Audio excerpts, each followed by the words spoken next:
Maswerteng tanghali po mga ka-STL. Narito na po ang resulta ng STL Pangasinan para sa araw na to, first draw. March 22, 2025, araw ng Sabado.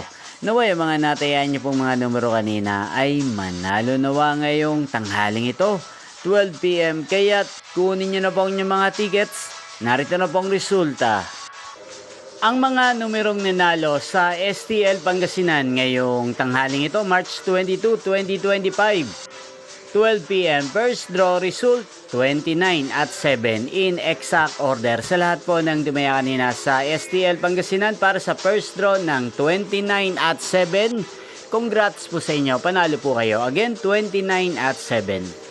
At ngayong tanghaling ito sa STL Pangasinan, atin pong i-shoutout si Kuya JM ng Pangasinan na lagi din pong nanonood sa channel ito. Shoutout po sa inyo Kuya JM. Sana po ay swertehin na ang mga numerong tinatayaan nyo sa STL Pangasinan. Sana'y nasa mabuti po kayong kalagayan. Ngayon din po, shoutout po natin si Ate Tessie na lagi din pong nakasubaybay sa channel na to araw-araw. Shoutout po sa inyo Ate Tessie. Sana po iswertihin na rin po ang mga numerong tinatayaan nyo sa STL Pangasinan. At sa lahat po ng mga taga Pangasinan dyan na lagi pong nanonood sa channel na to, shoutout po sa inyo. Inyo pong napanood ang resulta ng STL Pangasinan. Magkita-kita pong muli tayo mamayang 5 PM. Thank you for watching.